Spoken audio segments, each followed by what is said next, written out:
اهلا بيكم في مطبخي. انا بيزي مامي، وفي يوم مشغول زي اي يوم قررت اعمل حاجه جديده.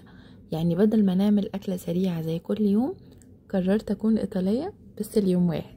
يلا بينا نعمل مكرونه فوتوتشيني بالصلصه الحمراء، بس الطعم يجنن.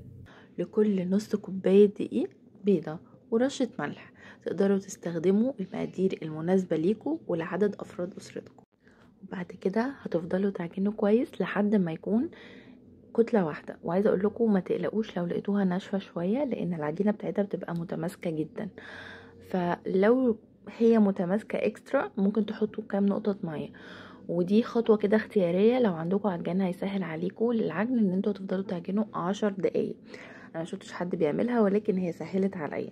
بعد كده هنريحها في التلاجة نص ساعة وهنعمل مع بعض الصوص. عايزه اقول لكم ان الصوص لوحده طعمه خطير وكان قالب ريحه البيت عندي. اول حاجه هنجيب خضار ونقطعه، وبعد كده على طاسه سخنه على النار هنحط الخضار اللي احنا عملناه مع مكعب زبده ورشه ملح ورشه فلفل اسود ورشه سماق. وفي الاخر خالص هنحط دبس الرمان وهنرفعه من على النار. وفي نفس الطاسة هنحط مكعب من الزبدة ومكعب من الثوم المفروم، وكمان هنحط رشة من الزعتر.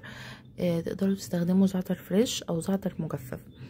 ومجرد ان الثوم يغير لونه بنحط الصلصة اللي احنا مجهزينها على جنب. ومجرد ان هي تبتدي كده تبقبق نوطي عليها النار ونشوف بقى العجينة، لان هي سبتها بس نص ساعة وكده بتكون جاهزة معاكم ان هي تتفرد. عايزه اقول لكم ما تقلقوش لو لقيتوها انها صعبه شويه في الفرد.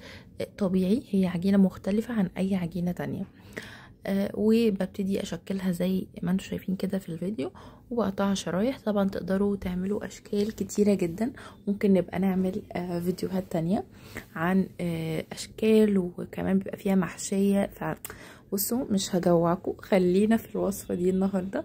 ولكن تقدروا طبعا لو عندكم كمان الجهاز بتاع المكرونه، يعني اكيد هيسهل عليكم كتير.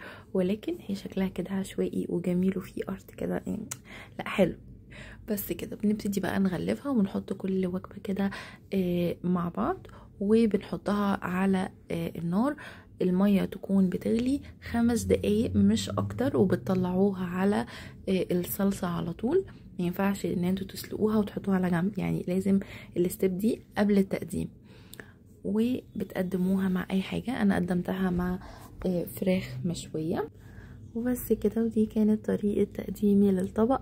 يا رب تكون الوصفة عجبتكم، ولو عملتوها في البيت قولولي رأيكم. ويكفي ان انتوا عارفين ايه المكونات اللي فيها. وكمان تقدروا ان انتوا تستبدلوا الدقيق ده بدقيق شوفان او تستبدلوه باي نوع دقيق صحي. وبس ده كان يومي كأم مشغولة بتحاول تعمل حاجة مختلفة. متنسوش تقولي رأيكم في الكومنت وتعملوا لايكات.